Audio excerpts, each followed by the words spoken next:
আসসালামু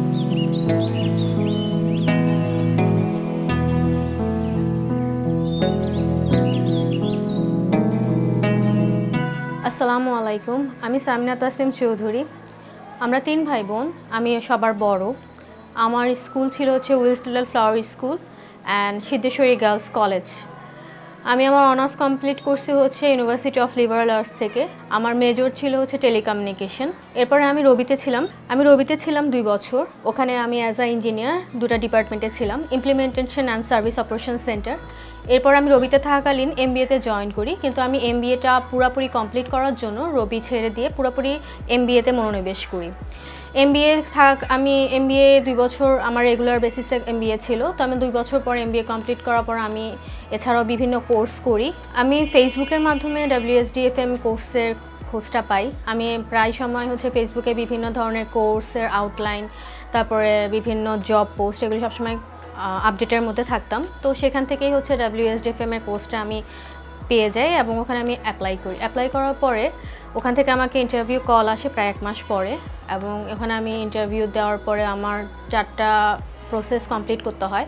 রিটেন, এরপরে হচ্ছে ওদের কম্পিউটার টেস্ট, আর হচ্ছে মাল্টিপল চয়েস, অ্যান্ড দেন আমার হচ্ছে ওদের সাথে একটা face to face interview complete করতে হয়।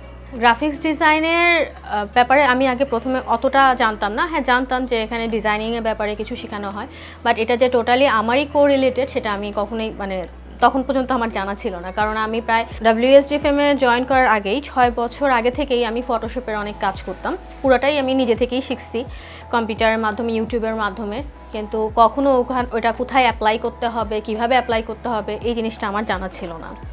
বাট WSDFM কোর্সে জয়েন করার পর আমি যেটা অ্যাডভান্স লেভেলে শিখতে পারছি সেটা হচ্ছে ইলাস্ট্রেটরের সম্বন্ধে, তারপর হচ্ছে ফটোশপ আরও ব্রডলি কীভাবে ইউজ করা যায় সেটার সম্বন্ধে, যেটা আমি আমার জন্য খুবই একটা এনজয়েবল কোর্স ছিল। বিকজ আমি এই ধরনের কোর্স অথবা এই ধরনের স্ট্রাকচারের সিস্টেমেটিক কোর্স আমার খুব পছন্দের একটা কোর্স ছিল, এবং এটার প্রতি আমার এতটাই প্যাশনেট ছিল যে আমি দেখা গেছে যে মার্কেট প্লেসে যাওয়ার পর আমার খুবই একটা কনফিডেন্স ছিল যে আমি কিছু একটা করতে পারবো এখান থেকে।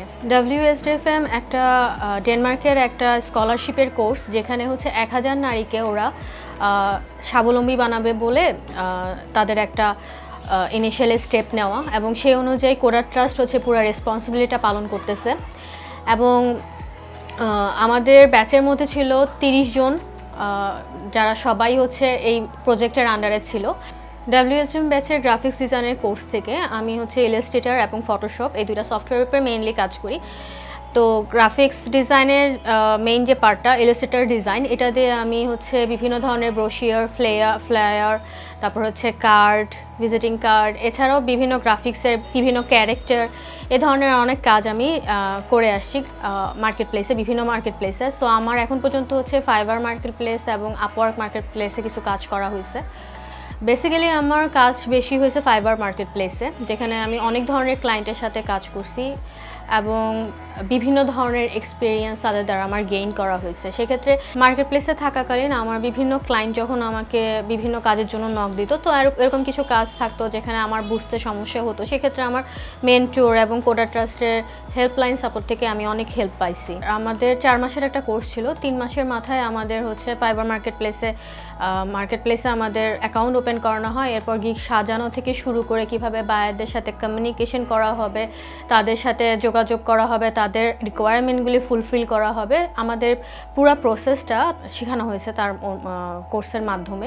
তো গিগটা আমরা যখন গিগটাকে সাজাই, আমরা সুন্দর করে সাজাই, সব কিছু সেট আপ করি, পিকচার দিয়ে, ভিডিও দিয়ে, যখন আমরা এটাকে পুরো সেট আপ করে মার্কেট প্লেসে বায়ার রিকোয়েস্টে অ্যাপ্লাই করি, তখন আমাদের যে বায়াররা আমাদের নক দেয়, তারা আমাদের কাজ এবং গিগের যে এক্সপ্রেশন সব দেখে তারা আমাদেরকে ইজিলি আমরা তখন কাজটা পেতে আমাদের জন্য খুব সুবিধা হয়, এবং বায়াররা আমাদের কাজ দ্বারা খুবই স্যাটিসফাইড।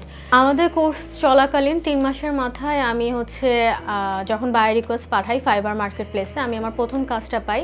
আমার বায়ার ছিল একজন ইউএসের ক্লায়েন্ট, এবং তিনি আমাকে একটা লোগোর কাজ দেয়, যেটা $5 একটা কাজ। সেটা ছিল ওর ছবিকে অ্যানিমেটেড করে সেটা দ্বারা একটা লোগো ক্রিয়েট করে, যেটা সেই ওয়েবসাইট এবং টি শার্ট দুটোতেই সে ব্যবহার করবে।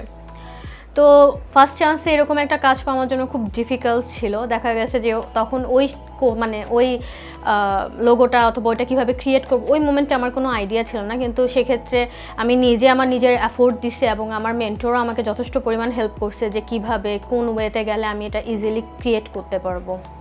সো আলটিমেটলি দেখা গেছে যে শেষ পর্যন্ত আমি তাকে যে কাজের আউটপুটটা দিছি এবং প্রথম চান্সে সে আমার কাজটা খুব পছন্দ করছে এবং সেই থেকে আমার শুরু। আমার যে প্রথম কাজটা পাই, সেই কাজটা যখন আমি পাই আমি তখন সারা রাত ঘুমাতে পারিনি যে কতক্ষণে আমি কাজটা শেষ করে তাকে দিব। কিন্তু এখানে সবচেয়ে বেশি ইন্সপিরেশনে কাজ করছে আমার বাবা মা। তারা দেখা গেছে এতটাই খুশি হয়েছে, সারাক্ষণ একটু পর এসে কী অবস্থা, কত দূর হলো না হলো আমাকে সারাটাক্ষণ জিজ্ঞেস করেছিল। এবং এখন পর্যন্ত টিল নাও আমি যখনই কোনো কাজ পাই আমার বাবা মা এসে আমার খোঁজ খবর নেয় যে দেখতে কেমন হয়েছে। আমার মা আমাকে রিভিউ দেয় যে হ্যাঁ এটা এইভাবে করো ওটাভাবে করো। তো তাদের সাপোর্ট আমার জন্য বিশাল বড় একটা সাপোর্ট। গ্রাফিক ডিজাইন এখন আমার জন্য শুধু কাজ না, এটা অ্যাকচুয়ালি আমার প্যাশন। আমি আসলে ছোট্ট এখানে একটা গল্প বলি। আমি যখন ইউল্যাবে ছিলাম আমাদের একটা কোর্স ছিল মাল্টিমিডিয়া ডিজাইন, সেখানে আমাদেরকে অ্যানিমেশনের একটা কোর্স করানো হয়েছিল। আমি কোর্সটাতে এত বেশি মজা পাইছিলাম যে আমার তখনই একটা ডিটারমিনেশন চলে আসছিল যে আমি ক্রিয়েশন করব, কিছু একটা ক্রিয়েশন করব যেটা দ্বারা মানে সবাই মুভমেন্ট হবে, সবাই দেখবে এবং সবাই বলবে জিনিসটা ওয়াও। তো সেটা আমার কোডারট্রাস্টে এসে বলা যায় পূরণ হয়ে গেছে এবং আমি এখন যত কিছু ক্রিয়েশন করছি আমার যখন ক্লায়েন্ট ফিডব্যাক দেয়, বলে যে আমার কাজ তাদের পছন্দ হয়েছে এবং তারা আরও তারা কন্টিনিউয়াস বেসিসে আমার সাথে কাজ করে, এটা আমার জন্য একটা ইন্সপায়ারেশন। আমি বাংলাদেশের সকল নারীদের জন্য একটা কথাই বলতে পারি যে বাংলাদেশে এখন অনেক সময় দেখা যায় যে বিয়ে হয়ে যাওয়ার পর অনেকে চাকরি বাকরি করতে পারে না। এছাড়া দেখা যায় যে অনেকে চাকরি বাকরি খুঁজে তাদের ডিজায়ার জব পাচ্ছে না। তো দেখা যায় সেক্ষেত্রে আমরা যদি ফ্রিল্যান্সিংয়ে চলে আসি অথবা ফ্রিল্যান্সিং করি তাহলে দেখা যাবে যে আমরা ঘরে বসেই আর্নিং করতে পারবো এবং যারা বাইরেও এটা নিয়ে কাজ করতে চায় তারা ইজিলি যদি নিজেকে এক্সপেরিয়েন্সড করে তুলতে পারে, ইজিলি তারা এটা নিয়ে বাইরেও অনেক ধরনের কাজ পেতে পারে।